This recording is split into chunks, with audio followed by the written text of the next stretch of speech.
Hey there, you're listening to BD4, where there's no better way to get your Yankees and Knicks analysis. Yanks every series, Knicks every game, and MMA on occasion. Here's your host, RJ Carbone.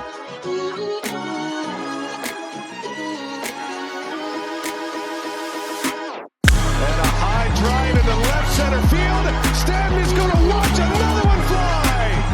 Are you kidding me? DiVincenzo a three. Bang! Bang! Knicks take a Take this time to apologize to absolutely nobody. At the wall. See ya! See ya! See ya! Mr. Nova. Anthony for three. Bang! That one goes down and the game is tied. You shook up the world again. I did it again. But God did it, man. I really just had Gonna have to. Brunson running away. Oh my! He has been the best player to put on that uniform. Ball game over. Yankees win. The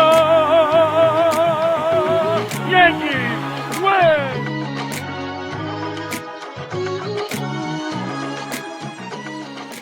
All right. So this is just going to be a quicker episode. More of an abbreviated one. I figured it's better to put something out than nothing. I've just been very, very busy with the Knicks lately, obviously. So as soon as their season ends, whether it be in a good way or bad way, we will be back to Yankees full force, full episodes, video, all the things. But this will be a quick one. The Yankees took 2 out of 3 again. So 3 consecutive series wins. They finished their road trip at a solid 4-2, taking the Oakland series or Sacramento series, and then going to Seattle and taking 2 out of 3 in Emerald City. So we're going to talk about it. Oswaldo Cabrera, my best wishes and prayers to him. DJ LeMahieu has returned, and he is hitting .333. So he's back. Cabrera's out. So baseball kind of works itself out like that. But let's talk Yankees. They take 2 out of 3 in this 3-game set, and we are going to dive right into it, as I said. First game of the set, which took place on Monday, the Yankees beat the Mariners 11-5. You had Clark Schmidt going up against the righty Hancock. Yankee bats produced 11 runs on 15 hits, 7 extra base hits, 6 walks, 9 strikeouts. They grounded into 1 double play, and they were 4 for 14 in scoring position. Against Hancock, they got 7 runs on him in 5 innings. You had the Grisham solo home run in the 3rd. You had the Grisham and Wells home runs in the 5th, followed by Goldie and Belly with base hits to make it 7-2.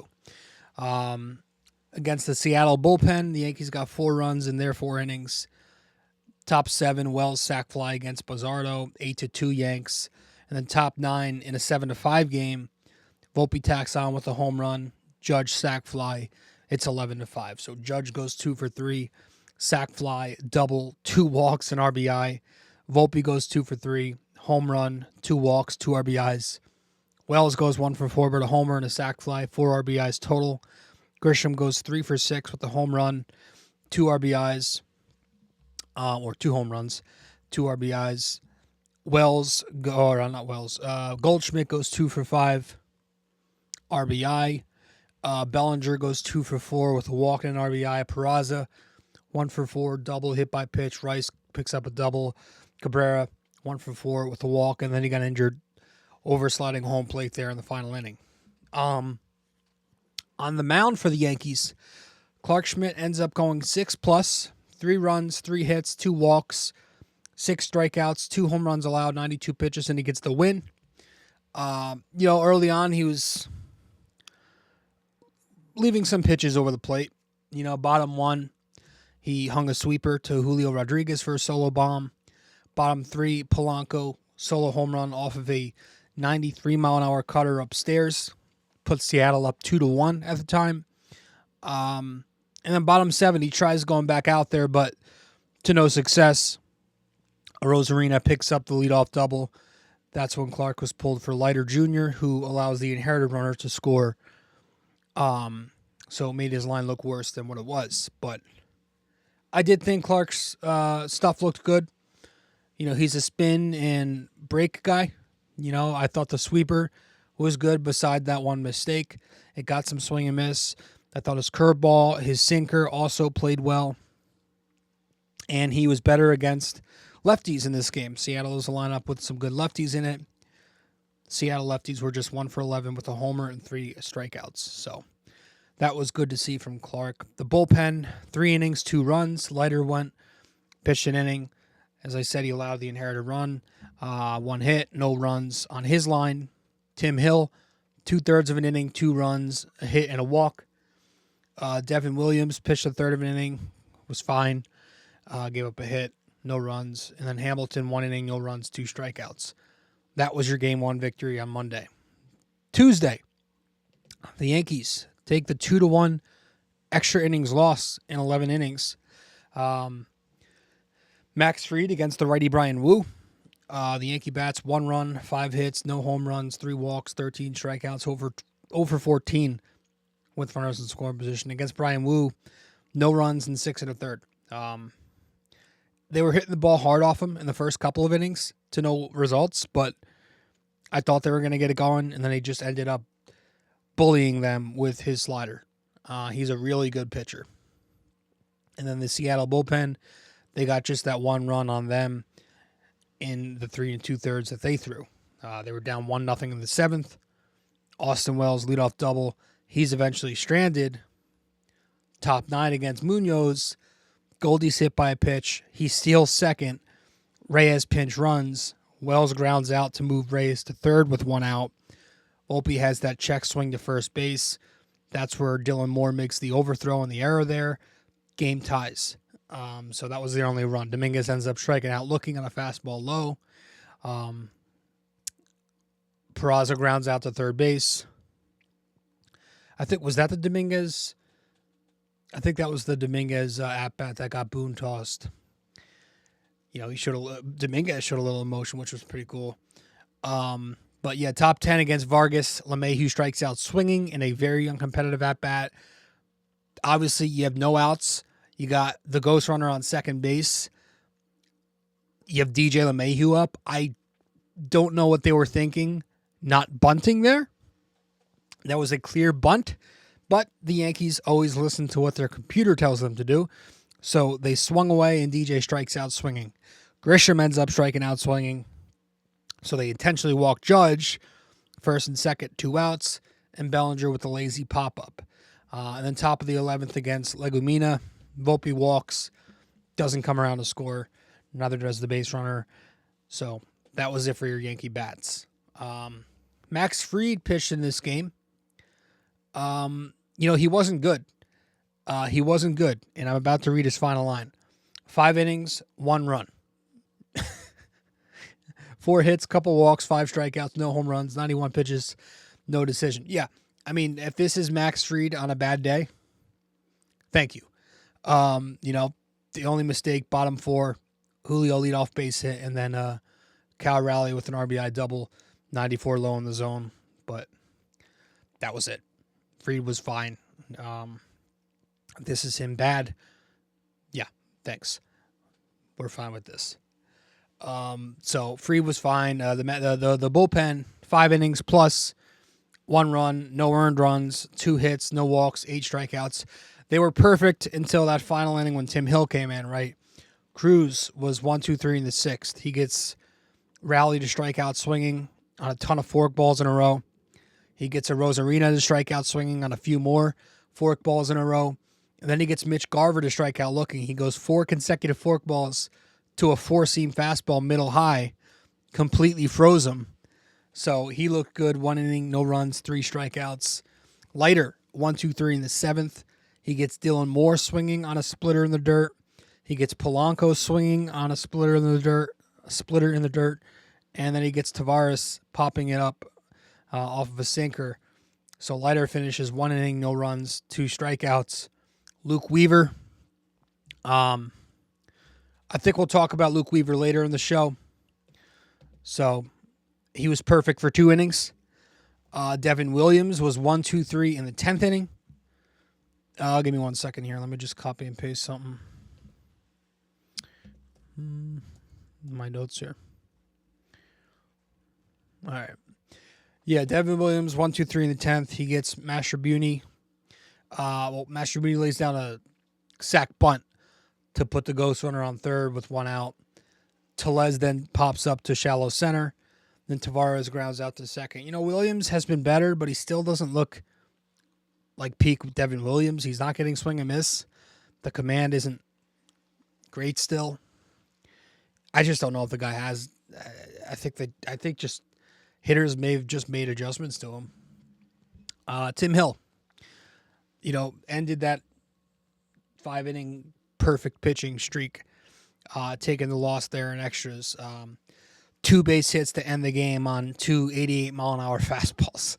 So, I'm not going to blame Boone for going to Tim Hill there, but going to a ground ball guy when you got a guy in scoring position, don't know if that's the best. The Tim Hill thing, my thoughts. I'm kind of over the guy. I like him. He's fine. I'm kind of over the gimmicky slot pitchers. I would like to have some velocity in this damn bullpen.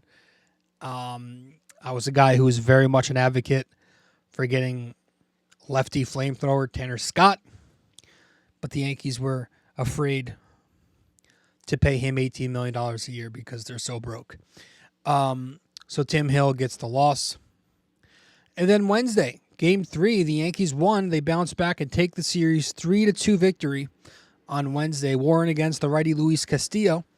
Warren puts together another strong start. The bats for the Yankees, 3 runs on 9 hits, 5 extra base hits, 2 walks, 12 strikeouts. They were 1 for 5 in scoring position. Against Luis Castillo, 1 run in 6 innings. He's not been the same. His velo's not there. The strikeout stuff's not there. The Yankees made him look elite again. He even missed some spots, and they couldn't they couldn't punish him. But they had, I think, top of the 6th inning was their only run against him. They're down 2. Dominguez picks up a big RBI double down the right field line to cut the Yankee deficit to 1. And then against the Seattle Pen is when the Yankees struck for 2 runs in 3 innings. Top 7, Goldie came in. Goldie picked up, a game-tying home run against Spire, 2-2, tie game. And then top of the 8th, Judge with the go-ahead home run to put the Yanks up 3-2. Guy's amazing. Aaron Boone was very annoying. I just didn't agree with the decision-making from the get-go. He does this all the time. Getaway game with a travel day the next day. He likes to go to his punt unit, so there was no Goldschmidt. Sorry, I had to pause that recording for a sec. Boone does this all the time, right? You got a getaway game, end of a road trip, travel day the next day. He likes to double down, go to his punt lineup. So there was no Goldschmidt. There was no Austin Wells. Instead, he goes DJ LeMahieu. He goes JC Escara. Obviously, Vivas was playing. Matzik was the first guy in relief with... Now, I know they used their top guys the day prior, but Fernando Cruz was available, and he ends up going to Cruz just once the Yankees take the lead. He's like, oh, shit. I hate when he does that. But the Yankees always seem to get away with it and win on punt days. Because right now they're raking. And even when they're not putting up a ton of runs, like in this series, they're picking up hits at the right time. And that's going to lead us to our first topic of the show here.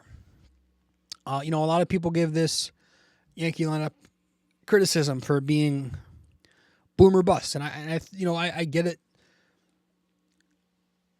Metrically, it's been no less consistent than most lineups in baseball. They're 9th in Major League Baseball in terms of the percentage of games with 5 runs or more. That's very good. They are 1st in Major League Baseball in fewest percentage of games with 3 runs or less. So this idea that they're either going to score 15 or 2 is false. Because you compare them to the rest of the league, middle of the pack teams, bottom of the pack teams, other top lineups, pretty good.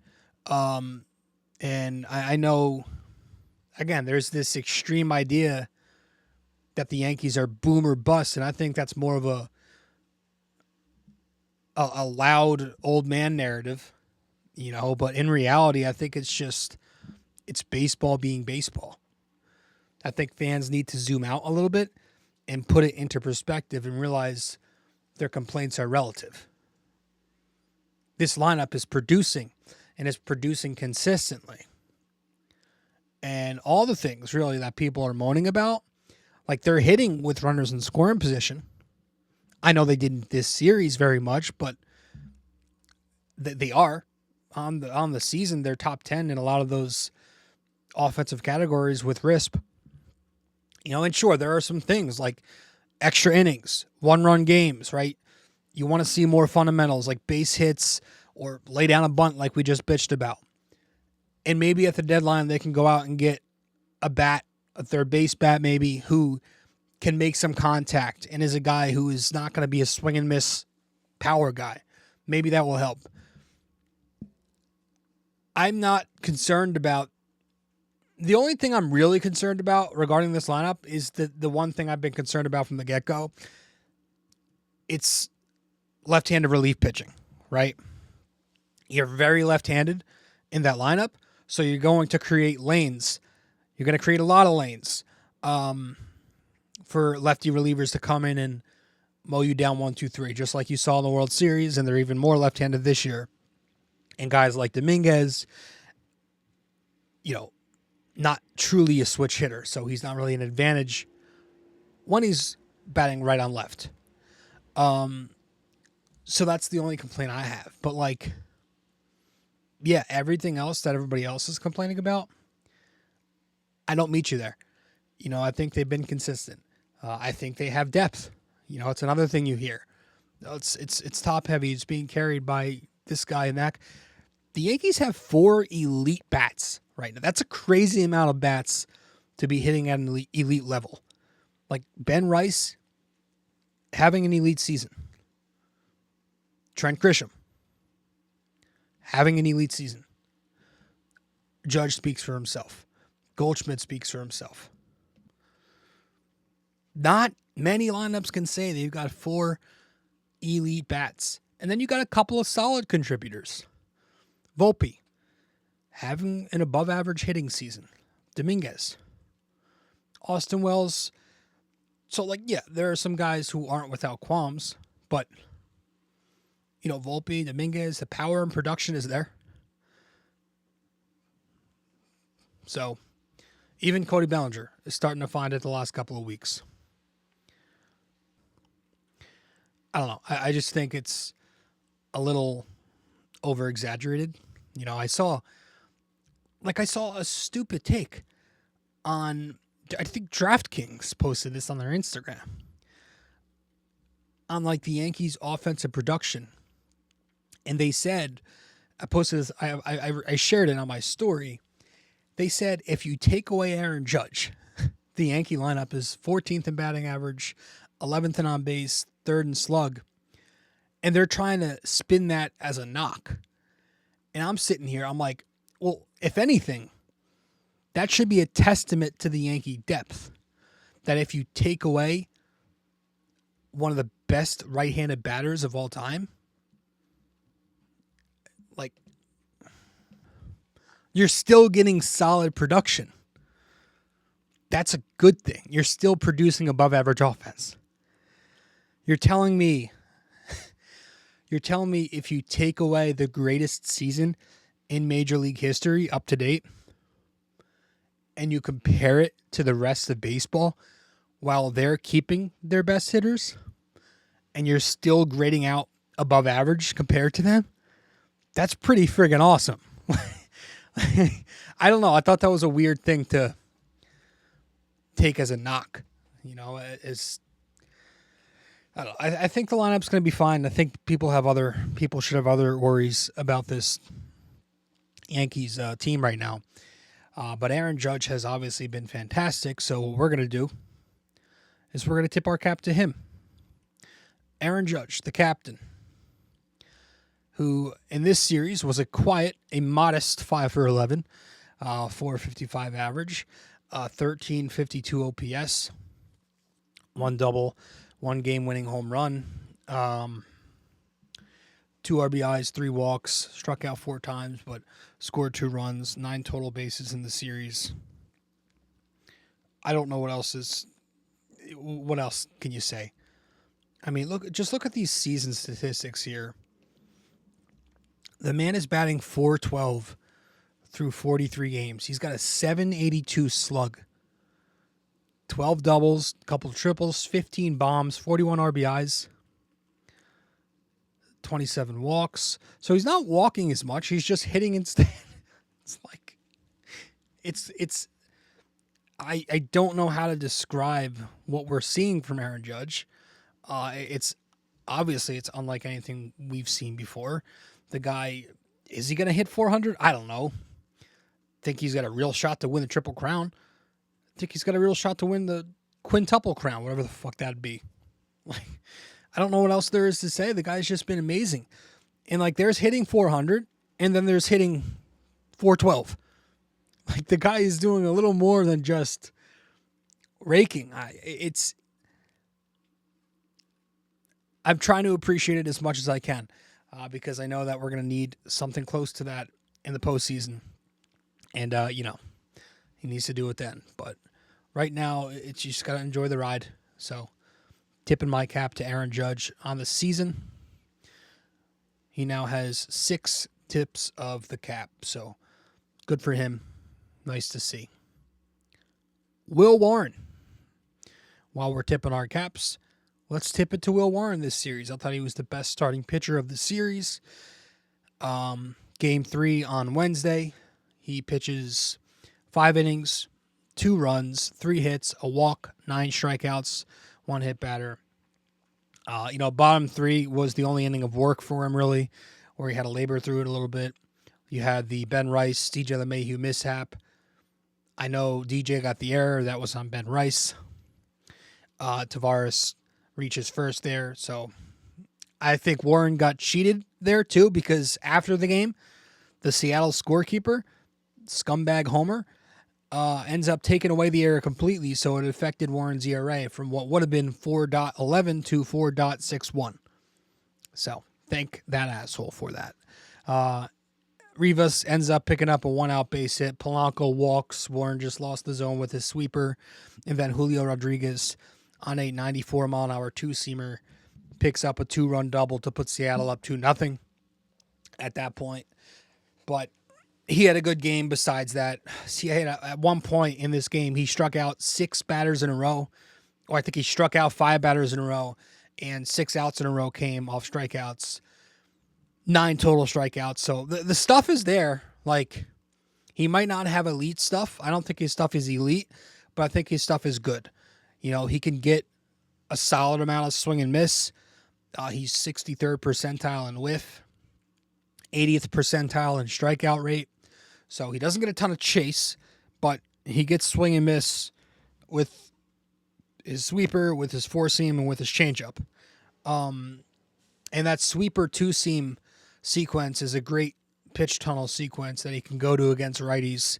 You saw that backdoor two-seamer to get Randy Arozarena for a called strike, dropped it in there, and did another nice job against lefties in this game. Seattle lefties were just 3 for 13. That's a .231 batting average. Couple of hard hit balls, but he had some whiffs, had some strikeouts on them. I thought that backdoor breaking ball to Tellez for a strikeout early on was nice.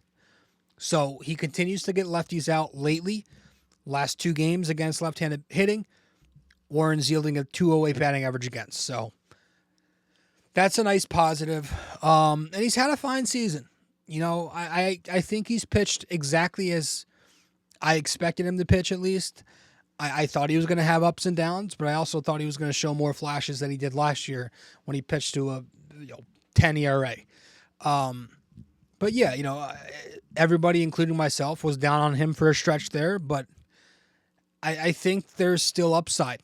I still think his floor is like a righty on righty reliever, but I still think the upside's there to where if he peaks out and hits his ceiling, he could be a number 3 starter. So it's anywhere from platoon guy in the pen to a number 5 to a number 3. Like, I don't think he's ever going to be an ace. I don't think, when people compare him to Michael King, I think it's more about mechanics and stuff. I don't know if his stuff is as elite as Michael King, but it's similar in his pitch mix and how certain pitches that he throws breaks. But yeah, I think he's a solid pitcher, and I think the Yankees, it's kind of worked out perfectly for him with Stroman going down and with Carrasco being demoted, that he gets to keep his spot in the rotation and he gets to work through some of his struggles. So Warren has now 4 tips of the cap this year, which is solid. We've tipped our cap to him in 4 different series, so I think he's been fine. And again, that ERA should be lower than what it is. It should be 4.11, but the Seattle scorekeeper wanted to be a homer and give his player the hit there. So it's 4.61. But other than that, I thought Warren pitched a fantastic game, so good for him. And this Yankee rotation starting to come around a little bit. These last 2 times through the rotation, the Yankee pitchers have been doing their jobs. They're yielding some really good results, and they're up to 9th in ERA on the year, 1st in batting average against, 6th in strikeouts per 9. You look back at the last couple of turns through, Rodon has been excellent. Even his last start when he wasn't sharp, 4 runs, 10 strikeouts. I think he's the key to the front end of the rotation.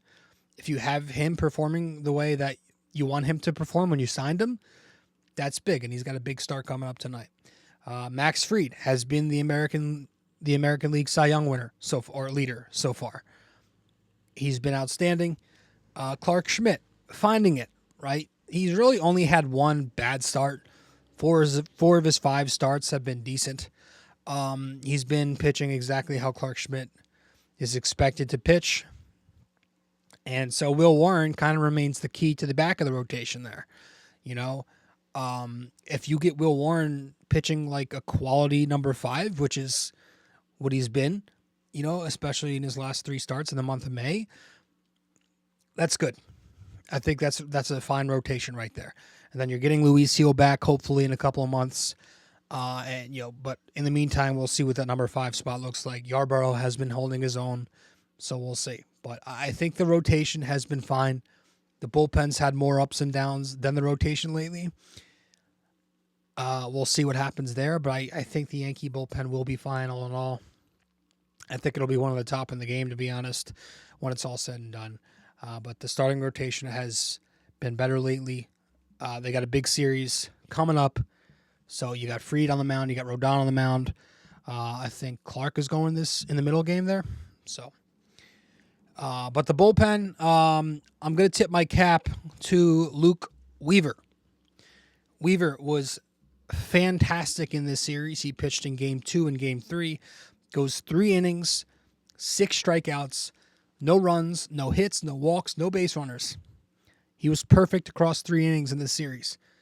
The velo is back around 96, 97. That was great to see. His control remains impeccable. I mean, this guy can dot a fastball exactly where the glove is setting up. Just watch back these last 2 outings he had against Seattle. Just amazing command of his fastball. And then he's changing speeds. He's changing eye levels, right?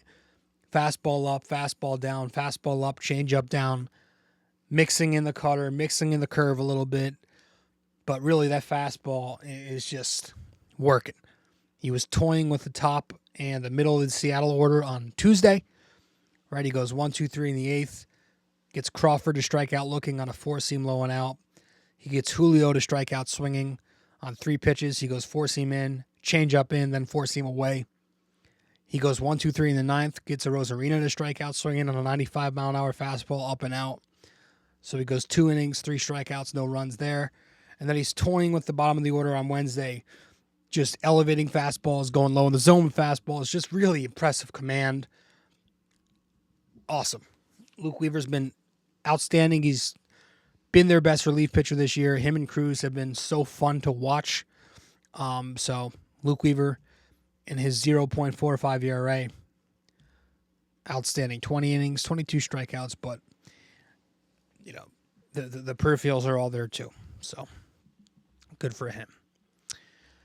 And with that said, I think we'll wrap this one up here because, again, I have to go. I got to run to work. It's storming outside, so I got to deal with that. But Subway Series, if the weather holds up, begins tonight. It's Rodon. I don't know who he's matching up against. Don't really care. I'm just hoping that all 50,000 Yankees fans give that fat number 22 on the other side absolute hell. So I expect them to, and I know they will. So with that said, we're going to head to a break, get back, wrap it up with our trivia, and that will be that. Stay with us. BD4 is available on social media for those who want to follow. You can find BD4 on Instagram at BD4Pod. You can find us on X at BD4Pod. And you can find us on Facebook by simply searching BD4.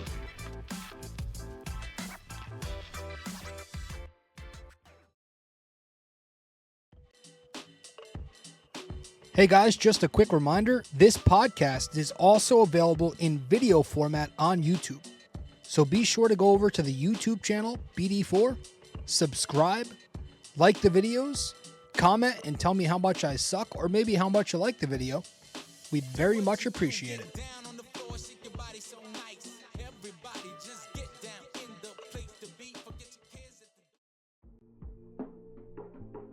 Don't have time to sit down and watch a video? You can listen to BD4 on Apple Podcasts and Spotify. Don't forget to give us a 5-star rating and review on Apple Podcasts. And you can also watch the video format on Spotify too.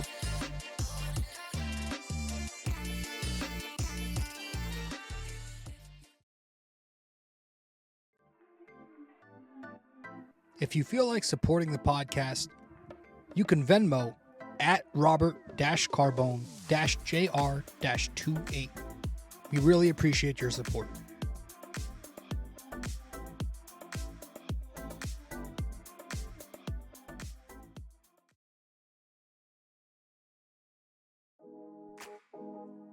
Do you enjoy Yankees baseball but are tired of hearing me yap? I have a suggestion for you. Go check out Yankee Crazy Podcast. Greg Gill is a Yankees podcaster on Apple Podcasts and Spotify, and he's now selling merch. Go to yankeecrazy.myshopify.com.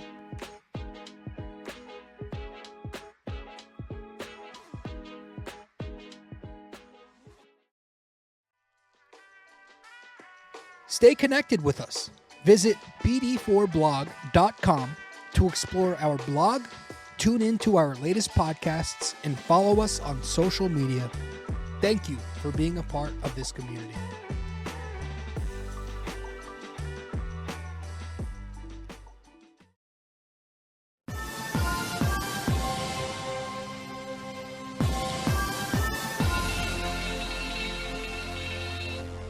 Okay.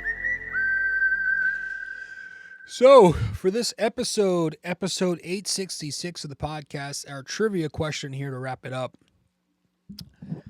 Name the 2 teams beaten by the Yankees when they racked up back-to-back sweeps in the 1938 and 1939 World Series. All right. Name the 2 teams beaten by the Yankees when they racked up back-to-back sweeps in the 1938 and 1939 World Series. So, let me know the answer. Folks, that's all we got. Appreciate you all tuning in as always. Episode 866, the Yanks win 2 in Emerald City, and now they're preparing for the Subway Series. So hopefully that goes well for them. But with that said, we'll wrap it up here. Got to have a short episode in this one just because I got to take off. And I've been busy with the Knicks, so once the Knicks season ends, and hopefully that's no time soon, we will get back to Yankees full force. But in the meantime, appreciate you all hanging in there. Go Yankees. Well, if you made it this far, that means you listened to or watched the entire episode. Thank you. Just remember to follow, subscribe, download, rate and review, and all that fun stuff to help out the podcast. And I will see you in the next episode of BD4.